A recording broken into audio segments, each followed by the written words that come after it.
This program contains dramatic reenactments and material that may be disturbing to some audience members. Viewer discretion is advised. Best friends Troy Driscoll and Josh Long are only minutes into a fishing trip when a violent riptide drags them out to sea. It has no mercy. I mean, it's going to kill you regardless if you like it or not.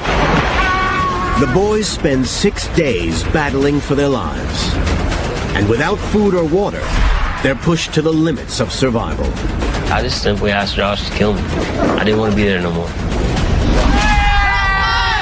We don't want to die yet. We're too young to die.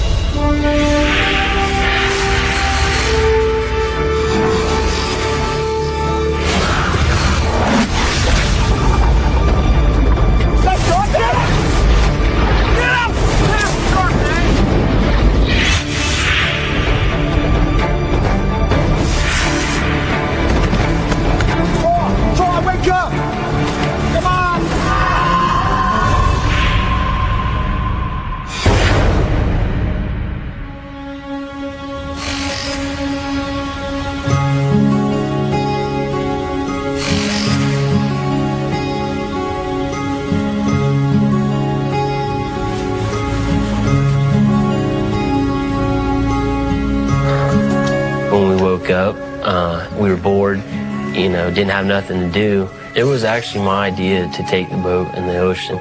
We can paddle it, I'm sure. What can go wrong? Josh. What? Let's take a boat out today. In the river? Screw the river, man. Let's do the ocean. Shark fishing. Troy, shark fishing. Troy was just, like a younger brother to me. He stayed probably the whole summer at my house. Come on, man, be great. Get you a pole, get in the boat on the sea, catch a shark, you're set. The best thing about Josh is he'll always be your friend. Once he commits as your friend, he's gonna have your back. He'll never leave you. Let's go fishing. What's the matter with you?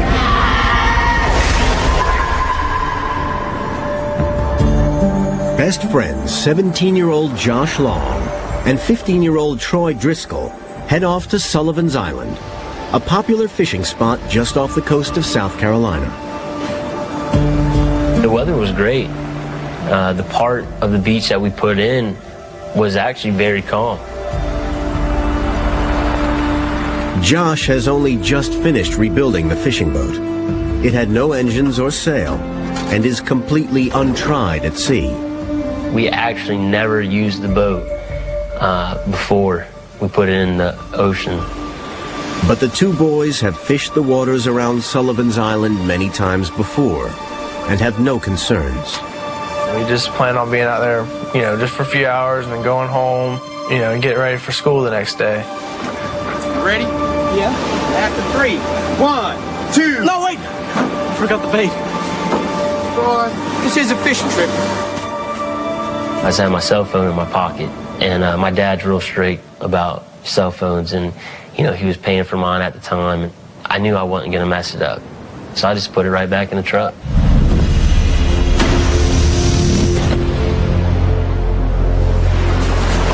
Ready? Yeah. 1, 2, 3, go!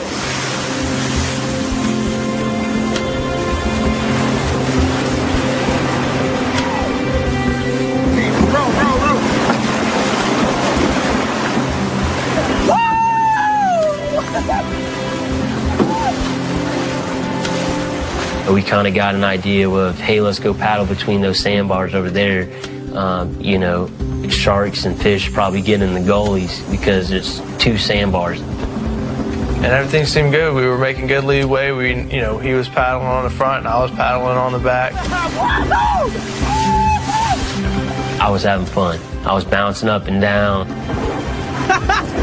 Wow, man! Whitewater style. But in their excitement to go fishing, the boys don't check the Coast Guard warnings of a powerful riptide forecast for that morning, right in the waters where they're paddling. and we were almost to the sandbar when we just got hit by the current. Hey, we're drifting. I figured it was a joke, you know. So I was enjoying the moment. I was, hey, this is fun, you know. We don't have no control. You know, hey, this is great. Waffle, man. But, you know, Josh then grew real serious real quick. No. What's the matter? Kurt, we need to get out of here. Go, man, go. I knew we were in a current, and then I realized that, you know, we were actually going backwards. So, you know, I tried paddling harder. And the harder we paddle and the more energy we burn, it seemed like we weren't getting nowhere. The boys are fully caught in the riptide, and it's dragging them away from shore and out to the ocean.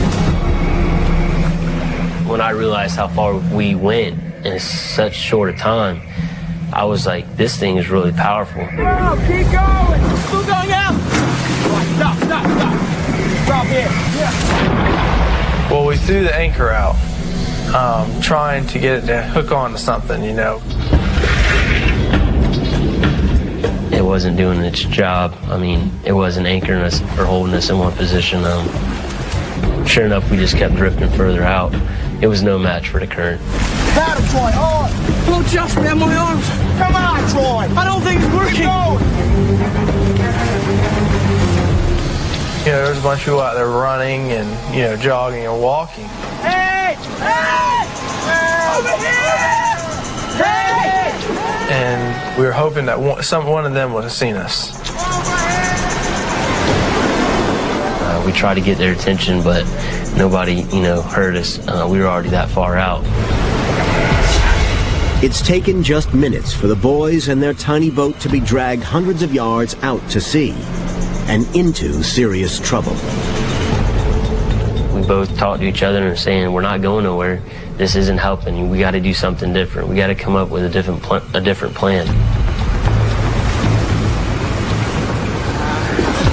We gotta do something. Stay here. What are you doing? So I put the top of my wetsuit on, I put my fins on, and I started swimming.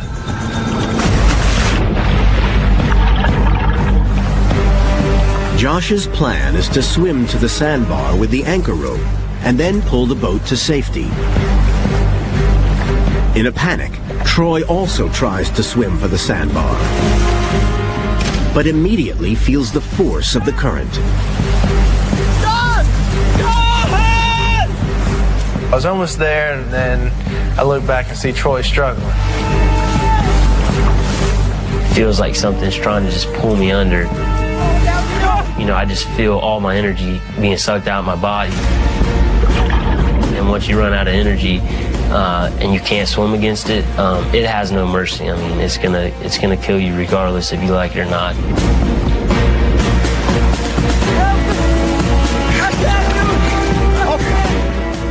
I just told Josh I can't do it. I went under again.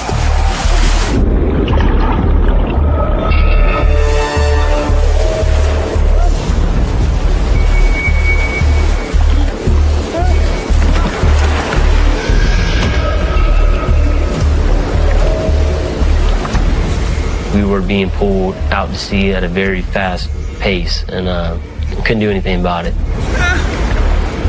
Just 20 minutes after setting off on an innocent fishing trip, the two schoolboys' day out is going badly wrong as they're dragged out into the Atlantic Ocean. Alone in a tiny boat, they have no water, food, or cell phones. And their ordeal has only just begun.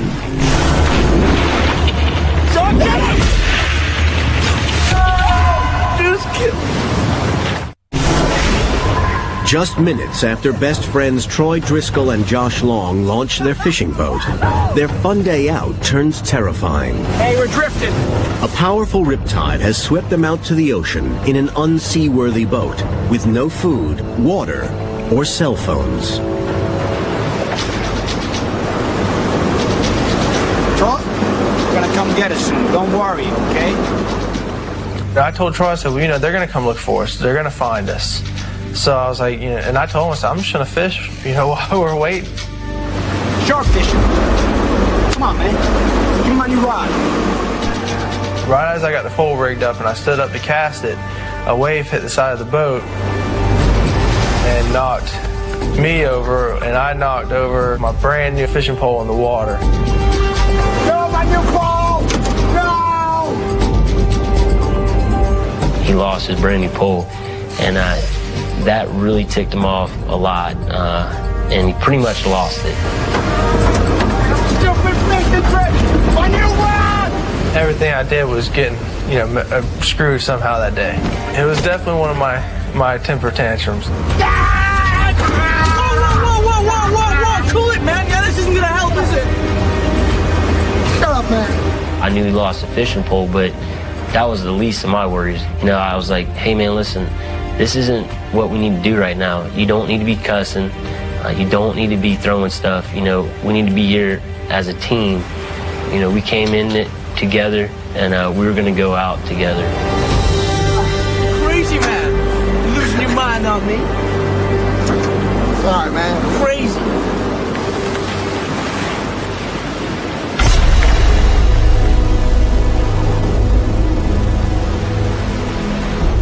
As dusk falls, and with no sign of rescue, the boys begin to take stock of their situation. Josh? What? When are they gonna come? I know, Troy. How will they find us? I don't know. But they don't know where we are. What's gonna happen then? We're just gonna drift around in the ocean at night? Yeah? Shut the hell up.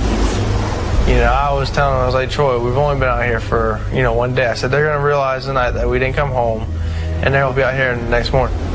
Okay. I knew it wasn't good, We don't see land, we don't have a cell phone, and we don't have food or water. But it's the first, couple hours into the trip, so somebody's going to realize, okay, the boys are not home. Something's not right. We need to go look for them. They're coming. I know they're coming.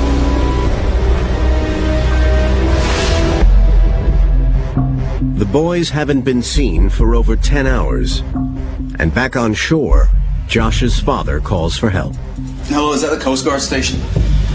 I want to report my son and his best friend missing. They were saying, where did the boys put in at? That was their first question. They want to know what the description of the boys and where they would have put the boat in. We have no idea where they went. No, they didn't say a thing. Yeah. The Coast Guard can't mount a search until they know exactly where the boat was launched from. So Josh's father now begins his own search to find where the boys might have entered the water. I had no idea where the boys were at, and very, very concerned that we haven't heard anything, no calls, and we kept searching until past 4 o'clock in the morning. But Josh's father is unsuccessful, and no search is mounted that night.